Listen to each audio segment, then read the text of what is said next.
ಎಲ್ಲರಿಗೂ ನಮಸ್ಕಾರ. ಕರಾವಳಿ ಸ್ವಾದಕ್ಕೆ ಸ್ವಾಗತ. ಇವತ್ತಿನ ವಿಡಿಯೋದಲ್ಲಿ ಕರ್ಬೂಜ ಹಣ್ಣನ್ನು ಬಳಸಿ ಒಂದು ಕೂಲ್ ಆಗಿರೋ ಡ್ರಿಂಕ್ ಅಥವಾ ಡೆಸರ್ಟ್ನ ಯಾವ ರೀತಿ ಮಾಡೋದಂತ ತೋರಿಸ್ಕೊಡ್ತಾ ಇದ್ದೀನಿ. ಬನ್ನಿ ಮಾಡುವ ವಿಧಾನ ನೋಡೋಣ. ಮೊದಲಿಗೆ ನಾನಿಲ್ಲಿ 3/4 ಕಪ್ ಆಗುವಷ್ಟು ಸಬ್ಬಕ್ಕಿನ ತೊಗೊಂಡಿದ್ದೀನಿ. ಸಣ್ಣ ಸಬ್ಬಕ್ಕಿ ಬರುತ್ತಲ್ಲ ಅದನ್ನು ತೊಗೊಂಡಿದ್ದೀನಿ. ಸ್ವಲ್ಪ ದೊಡ್ಡ ಸೈಜ್ ಸಬ್ಬಕ್ಕಿ ಕೂಡ ಬರುತ್ತೆ, ಅದನ್ನು ಕೂಡ ತೊಗೋಬಹುದು. ನಂತರ ಸಬ್ಬಕ್ಕಿನ ಚೆನ್ನಾಗಿ ತೊಳ್ಕೋಬೇಕು. 1-2 ಸಲ ತೊಳ್ಕೊಂಡ್ರೆ ಸಾಕಾಗತ್ತೆ. ನೀಟಾಗಿ ಸಬ್ಬಕ್ಕಿನ ತೊಳ್ಕೊಂಡಾದಮೇಲೆ ನಂತರ ಸ್ವಲ್ಪ ನೀರು ಹಾಕಿ ಸಬ್ಬಕ್ಕಿನ ನೆನೆಸ್ಕೋಬೇಕು. ನಾನಿಲ್ಲಿ ಬೇಗ ನೆನೆಲಿ ಅಂತ ಬಿಸಿನೀರು ಹಾಕೋತಾ ಇದ್ದೀನಿ. ಬಿಸಿನೀರು ಹಾಕೋದ್ರಿಂದ ಸಬ್ಬಕ್ಕಿನ ತುಂಬ ಹೊತ್ತು ನೆನೆಸ್ಕೋಬೇಕಂತಿಲ್ಲ, ಒಂದು 10-15 ನಿಮಿಷಕ್ಕೆ ನೆನೆದು ಬಿಡುತ್ತೆ. ಅದು ಅಲ್ಲದೆ ಸಣ್ಣ ಸಬ್ಬಕ್ಕಿ ಆಗಿರೋದ್ರಿಂದ ಜಾಸ್ತಿ ಟೈಮ್ ತಗೊಳ್ಳಲ್ಲ. ಇದನ್ನು ಇವಾಗ ಪಕ್ಕಕ್ಕಿಟ್ಟು ನೆಕ್ಸ್ಟ್ ಒಂದು ಬೌಲಿಗೆ 1-2 ಚಮಚ ಆಗುವಷ್ಟು ಸಬ್ಜಾ ಬೀಜನ ತೊಗೊಂಡಿದ್ದೀನಿ. ಸ್ವಲ್ಪ ನೀರು ಹಾಕಿ ಸಬ್ಜಾ ಬೀಜನ ಕೂಡ ನೆನೆಲಿಕ್ಕೆ ಬಿಡ್ತಾ ಇದ್ದೀನಿ. ಒಂದು 5 ನಿಮಿಷ ನೆನೆಸಿದ್ರೆ ಸಾಕಾಗತ್ತೆ. ಇದನ್ನು ಇವಾಗ ಪಕ್ಕಕ್ಕಿಟ್ಟು ನೆಕ್ಸ್ಟ್ ಸ್ಟವ್ ಮೇಲೆ ಒಂದು ಪ್ಯಾನ್ನ ಇಟ್ಟು ಒಂದು ಅರ್ಧ ಲೀಟ್ರ್ ಆಗುವಷ್ಟು ಹಾಲು ಹಾಕೋತಾ ಇದ್ದೀನಿ. ಹಾಲು ಬಿಸಿ ಆಗೋಕ್ಕಿಂತ ಮುಂಚೆ ಒಂದು ಮಿಕ್ಸಿಂಗ್ ಬೌಲ್ಗೆ 1-2 ಚಮಚ ಆಗುವಷ್ಟು ಕಸ್ಟರ್ಡ್ ಪೌಡರ್ನ ಹಾಕಿ ಸ್ವಲ್ಪ ಹಾಲನ್ನು ಈ ಕಸ್ಟರ್ಡ್ ಪೌಡರ್ ಇರೋ ಮಿಕ್ಸಿಂಗ್ ಬೌಲ್ಗೆ ಹಾಕಿ ಚೆನ್ನಾಗಿ ಮಿಕ್ಸ್ ಮಾಡ್ಕೋಬೇಕು. ಒಂದು ಅರ್ಧ ಕಪ್ ಆಗುವಷ್ಟು ಹಾಕ್ಕೊಂಡ್ರೆ ಸಾಕಾಗತ್ತೆ. ಗಂಟಿಲಿ ಚೆನ್ನಾಗಿ ಇದನ್ನು ಮಿಕ್ಸ್ ಮಾಡ್ಕೊಳ್ಳಿ. ನಂತರ ಸ್ಟವ್ನ ಹಚ್ಚಿ ಹಾಲನ್ನು ಚೆನ್ನಾಗಿ ಕುದಿಲಿಕ್ಕೆ ಬಿಡೋಣ. ಹಾಲು ಚೆನ್ನಾಗಿ ಕುದಿ ಬಂದ ಮೇಲೆ ಈ ಕಸ್ಟರ್ಡ್ ಪೌಡರ್ ಹಾಲಿನ ಜೊತೆ ಮಿಕ್ಸ್ ಮಾಡಿಟ್ಟಿದ್ವಲ್ಲ ಅದನ್ನು ಸೇರಿಸ್ಕೊಂಡ್ರೆ ಆಯಿತು. ನಂತರ ಇದನ್ನು ಈ ರೀತಿ ಕೈ ಆಡಿಸ್ತಾನೆ ಚೆನ್ನಾಗಿ ಮಿಕ್ಸ್ ಮಾಡ್ಕೊಳ್ಳಿ, ಗಂಟೇನಾಗಬಾರ್ದು. ನಂತರ ಇದಕ್ಕೆ ಸಿಹಿಗೆ ಸಕ್ಕರೆನ ಹಾಕ್ಕೋಬೇಕು. ನಾನಿಲ್ಲಿ ಅರ್ಧ ಕಪ್ ಆಗುವಷ್ಟು ಸಕ್ಕರೆ ಹಾಕೋತಾ ಇದ್ದೀನಿ.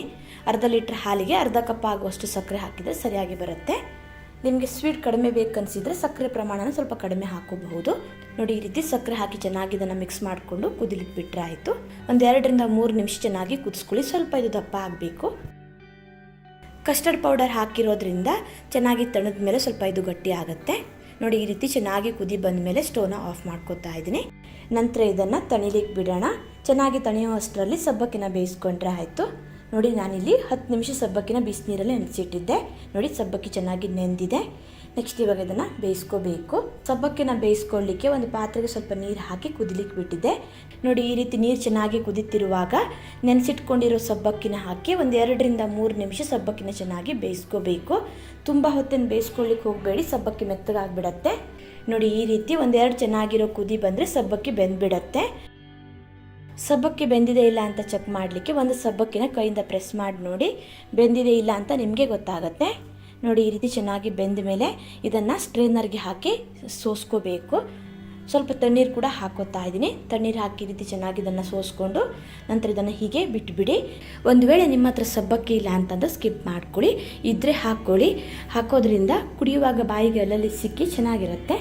ಮನೆಯಲ್ಲಿ ಏನಾದರೂ ಚಿಕ್ಕ ಪುಟ್ಟ ಪಾರ್ಟಿಗಳಿದ್ದರೆ ಅಥವಾ ಮನೆಯಲ್ಲಿ ಯಾರಾದರೂ ಗೆಸ್ಟ್ ಬರೋರಿದ್ದರೆ ಈ ರೀತಿ ಡ್ರಿಂಕ್ ಅಥವಾ ಡೆಸರ್ಟ್ನ ಮಾಡಿಟ್ಕೊಂಡ್ರೆ ತುಂಬಾ ಚೆನ್ನಾಗಿರುತ್ತೆ. ಮಕ್ಕಳಿಗಂತೂ ತುಂಬಾ ಇಷ್ಟ ಆಗುತ್ತೆ.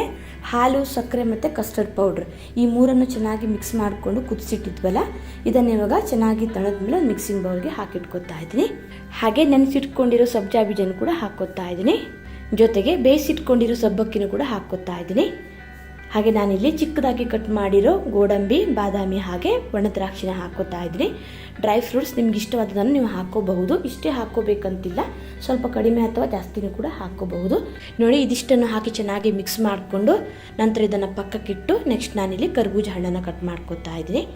ಚೆನ್ನಾಗಿ ಹಣ್ಣಾಗಿರೋ ಒಂದು ಕರ್ಬೂಜ ಹಣ್ಣನ್ನು ತೊಗೊಂಡು 2 ಭಾಗಗಳಾಗಿ ಕಟ್ ಮಾಡ್ಕೊಂಡಿದ್ದೀನಿ.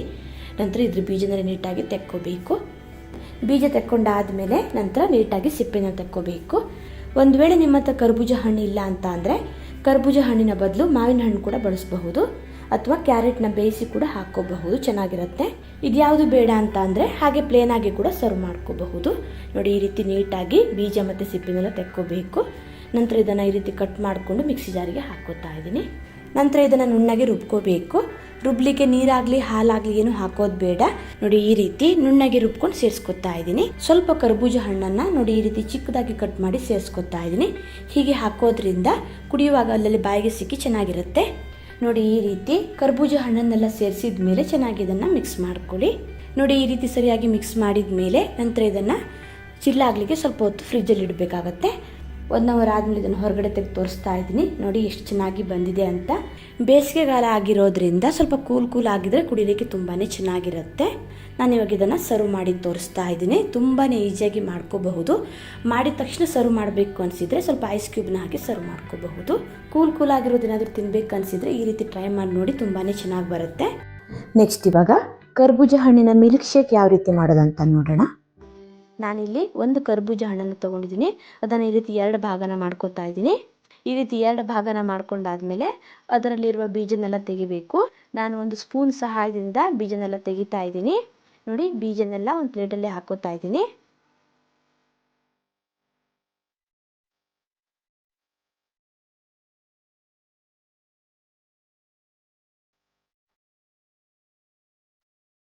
ನೋಡಿ, ಈ ರೀತಿ ಬೀಜನೆಲ್ಲ ತೆಗೆದಿಟ್ಕೊಂಡಿದ್ದೀನಿ.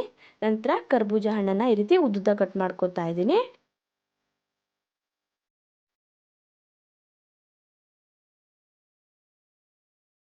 ನಂತರ ಚಾಕುವಿನ ಸಹಾಯದಿಂದ ಕರ್ಬೂಜ ಹಣ್ಣನ್ನು ಚಿಕ್ಕ ಚಿಕ್ಕ ಪೀಸ್ಗಳಾಗಿ ಕಟ್ ಮಾಡ್ಕೊತಾ ಇದ್ದೀನಿ. ಸಿಪ್ಪೆನೆಲ್ಲ ಹಾಕಬಾರ್ದು. ನೋಡಿ, ಈ ರೀತಿ ಈಸಿಯಾಗಿ ಕಟ್ ಮಾಡ್ಕೊಂಡ್ರೆ ಆಯಿತು.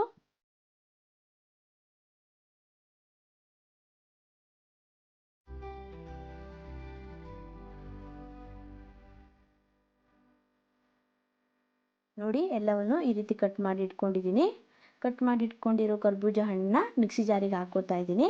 ನಂತರ 1 ಗ್ಲಾಸ್ ಆಗುವಷ್ಟು ಹಾಲನ್ನು ಹಾಕೋತಾ ಇದ್ದೀನಿ. ಹಾಗೆ 2 ಚಮಚ ಆಗುವಷ್ಟು ಸಕ್ಕರೆನ ಹಾಕೋತಾ ಇದ್ದೀನಿ. ಸಕ್ಕರೆ ಎಷ್ಟು ಬೇಕು ಅಂತ ನೋಡಿಕೊಂಡು ಹೆಚ್ಚು ಕಮ್ಮಿ ಹಾಕೋಬಹುದು. ಹಾಗೆ 3 ಐಸ್ ಕ್ಯೂಬ್ನ ಹಾಕಿ ಇದನ್ನು ನುಣ್ಣಗೆ ರುಬ್ಕೋಬೇಕು. ನಿಮಗೆ ಐಸ್ ಕ್ಯೂಬ್ ಬೇಡ ಅಂತ ಅಂದರೆ ಸ್ಕಿಪ್ ಮಾಡ್ಕೋಬಹುದು.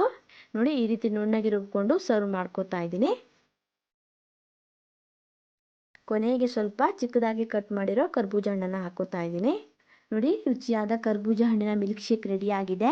ವಿಡಿಯೋ ಇಷ್ಟ ಆದರೆ ಲೈಕ್, ಶೇರ್, ಕಮೆಂಟ್ ಮಾಡೋದನ್ನು ಮರಿಬೇಡಿ. ಮತ್ತೆ ಸಿಗ್ತೀನಿ ಹೊಸ ವಿಡಿಯೋ ಅಂದರೆ. ಧನ್ಯವಾದಗಳು.